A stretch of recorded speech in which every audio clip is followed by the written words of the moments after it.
My bad. Hold on. Well, you have to see me. Because How I do that? construction road. Murder! We have to take a little delay and a little traffic because we have to fix the seawall. The carpet out. Little rainfall and the carpet gone. Mm. Oh, sorry. Almost erudite white people. We have fixed the road. Anyway, put it in context. You know say the politics really a change you. Good. On. What's up? Mr. Buchanan, no, you never tell me some money are jingling at the people them pocket. Money is jingling. Mm-hmm. Silver has no value. So you're saying it's silver jingling at the people pocket? It can only be single. Only money can jingle is silver. Oh. And for those who didn't know, the dollar has no value. And so when somebody says silver jingle in your pocket, that's them telling you that you are scraps and you're a miscreant and you're the plebs of society. The what? The what? Plebs, the plebs of society. Oh. But the man said that the fast food place them full up. So that's a key indication that people are better off in Jamaica. Actually, well, I know I'm going to say too much about the fast food, but check me tomorrow for context matter where we talk about fat versus skinny. But if the nation is hooked on fast food, is an indication say get the people broke and them can't get no work. Simple as that. Because fast food is unhealthy food. Straight up. If your nation is being fed on fast food, you might as well just issue food stamps and understand that nutrition is life. That is why the birth rate is down. That is why diabetes is up. That is why hypertension is up. That is why the whole of them have to find themselves at 28 wings and all who now for hook up and where them are hook up and a hook up because fast food kills. I'm just putting that out there. So if we want to have a life where people are actually getting the best nutrition, and I'm not just talking about pink milk and Nutribun. I'm talking about proper nutrition for the kids so that they can be competitive in the education market. Because when you're hungry, you're distracted, you know. Mm-hmm. Say me like me in a court today and me a go on, you know, Andre, me a go on. I mash up a case today, you know. Me say if the case is go on even 20 minutes longer, I say when the hunger take me, my brain just start shut down. You know them kind of way there? So you were doing well in the courtroom today, but when so at any point the judge realized that you're losing it or you just shut up?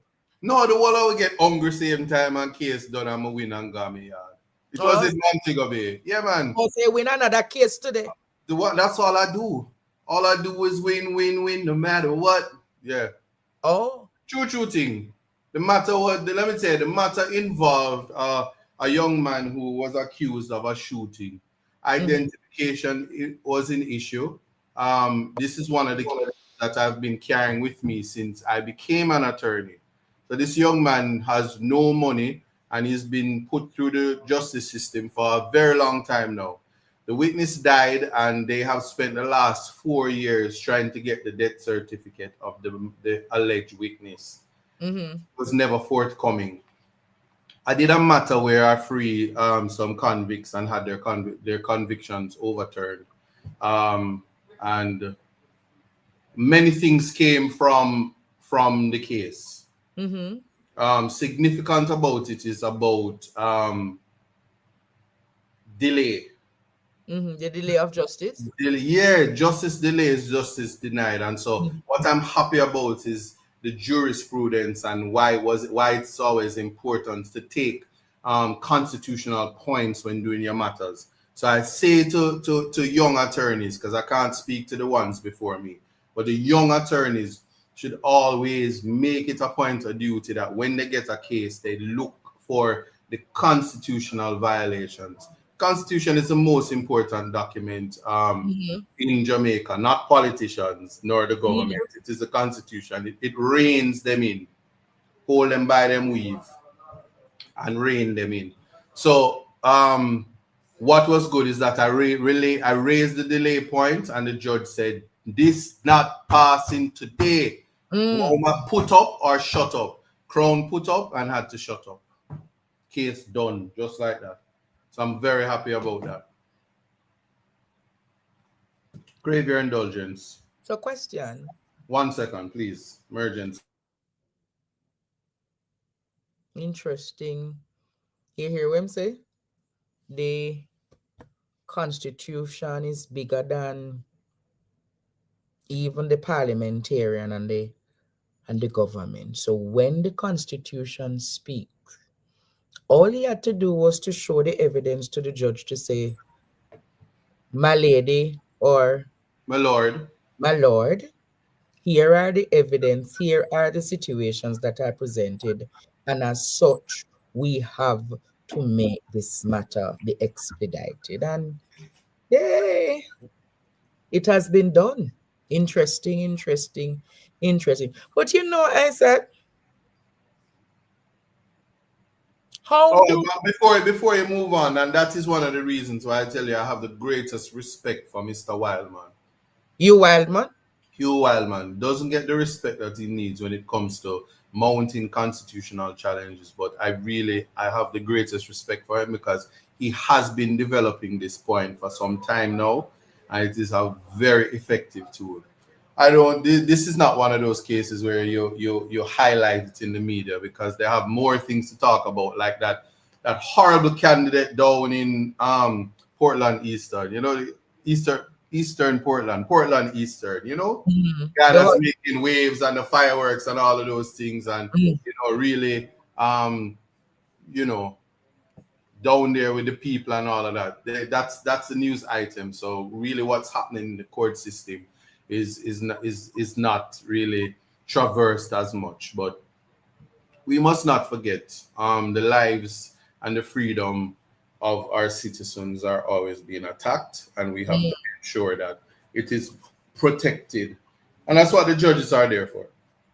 So I felt really good. If you're wondering why I'm so, upbeat today, that is certainly the reason. Okay. But you know what I'm concerned equally about, Isat? Is Jamaica's road network. I thought that when I look on social media, I hear a lot of MPs say, oh, them have carpet. Many of the roads are carpet. Them not even say carpet. Carpet. But when I look across Jamaica, producer, you can play that video there where them talk about it. No KFC today. Leave me alone, people in the comments. Look at the road network, Jamaica. It's very bad,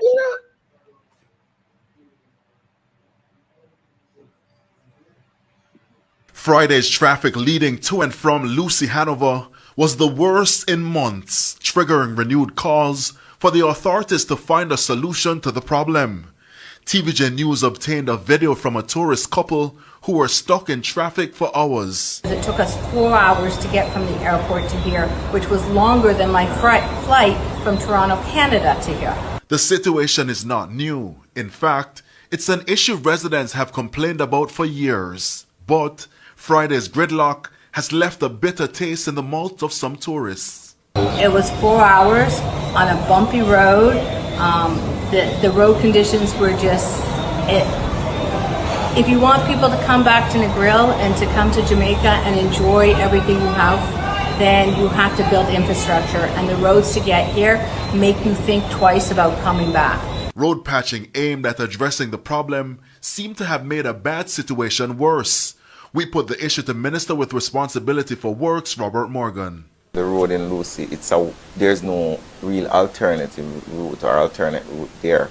So if you're patching the seawall in Hanover, you're going to cause traffic. What should happen is that the contract says that there should be a traffic management system put in by the contractor where you have people with flags and people to manage the traffic. And that's something, if it's not done, then we'll have to look into it. The situation comes at a time when more resorts like the Princess Hotel is set to open and additional rooms are expected to be built in the area. Because you're building more and more hotels, which are going to make the roads even more busier, right? Yes. And you're just going to frustrate people and leave them with a bad taste in their mouth, and then they won't come back. They'll go somewhere else. We, again, apologize for the disruption. It's not really intentional, but you have to balance the need for the fixing of the road, because the same persons who are in the traffic are the same persons whose vehicles are going to be damaged if we don't fix the road. And the traffic problem is going to be temporary.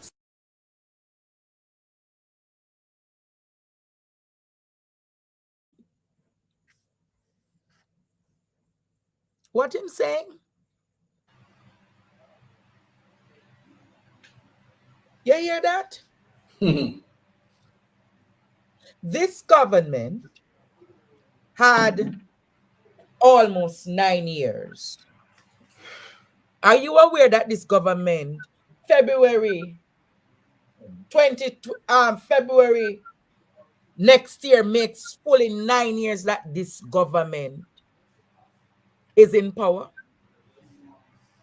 And listen to the response about the roads. Producer, I want you to play the one where him talk about pothole free 2003.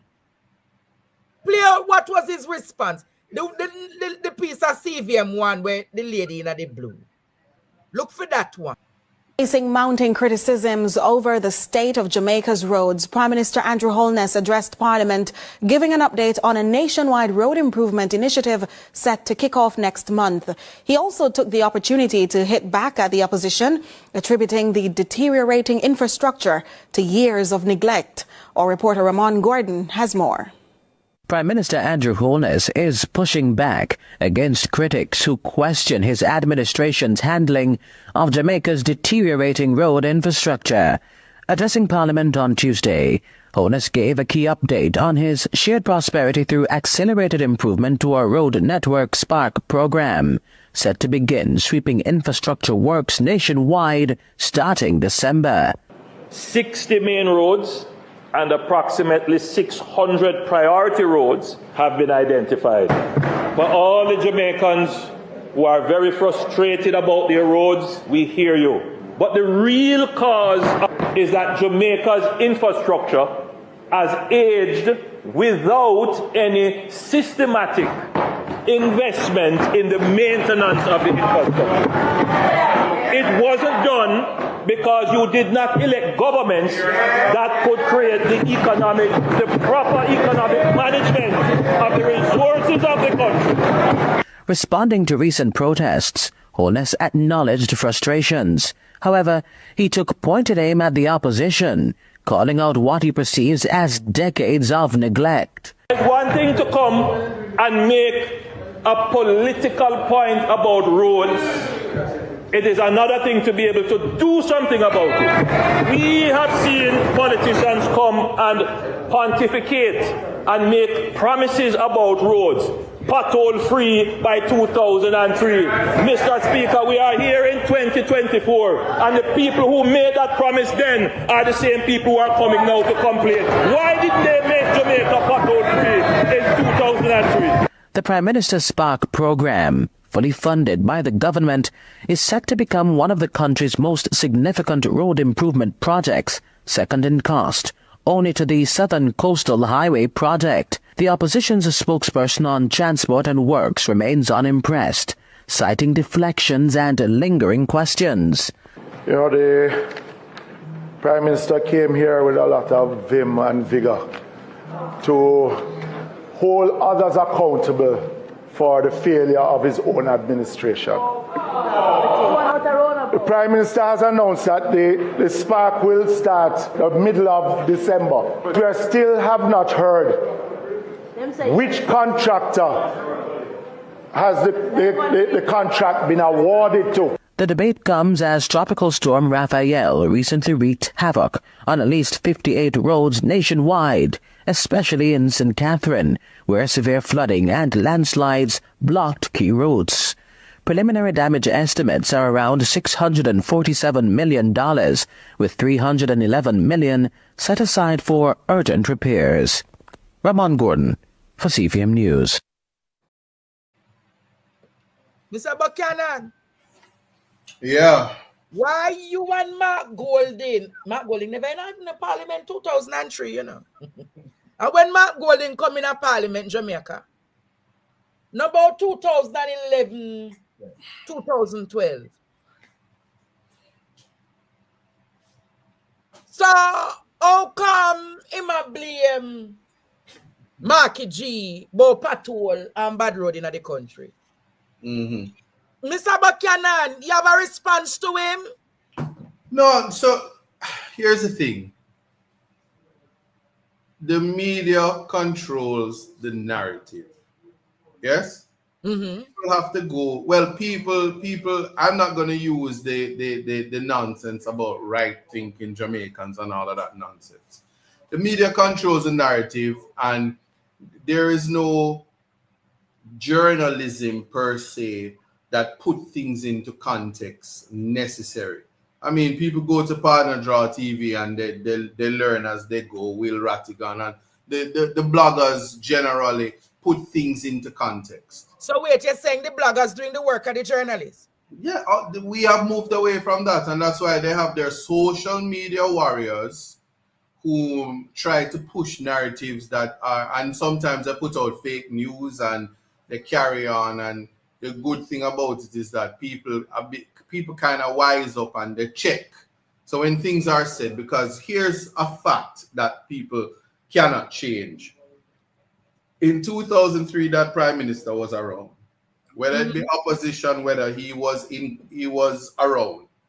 He was a spokesperson and a CIA. All right, very important. But more than that is, we are in 2024, which means 2023 is last year.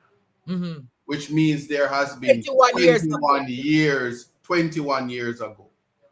One must ask, how many administrations has the JLP government have, or how many years has the JLP been in government for the last 21 years?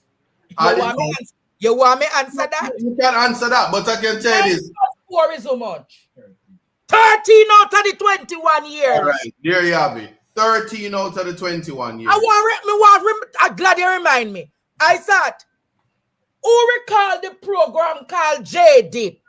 You remember about J-Dip? When Mike Henry said I'm going to fix how much road, infrastructure and network. And I know the roads not fixed when Mike Henry was minister transport and works. You know. Who remember J-Dip?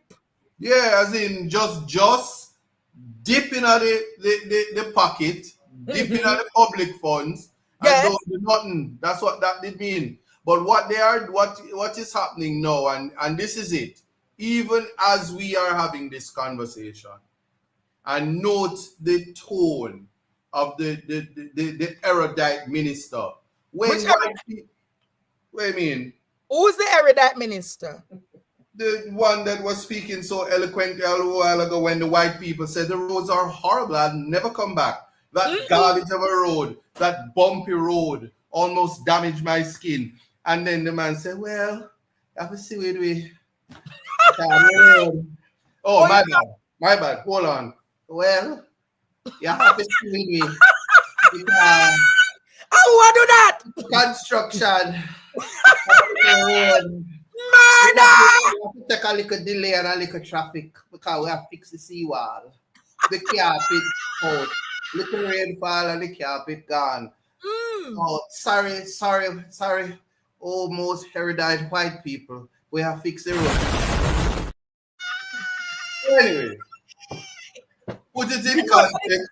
You know that the politics really are changing. Oh, no. I'm just saying, to be fair, the way when it is that when you are a citizen of this country and you speak up for yourself and you speak up for the rights of the people, if it's even inconvenience, a lack of consideration for even the health, the environment. You have a habit, they have a habit. Election time is coming and they dig up one whole stretch of road and you must inhale the dust and you must get sick because them are do road. Yeah? And then they brag about carpets that one little rainfall and everything mash up. Now let me tell you something. One prime minister in the history of this country that is working and actually work. Yeah? Me not have to call a name. They say I'm working. Oh, Mama P. Okay, so one of them. That's nobody has to debate that with me. So when people say, I give you roads and the carpet lay down and everything bumpy and dig up, not even rug and doormat stay like what is there for us. We have to look into that and put it into perspective. We are long gone. It's unfortunate that people are talking about the 18 years of PNP when 13 years is gone from one administration in the last 21 years, if you want to call it that.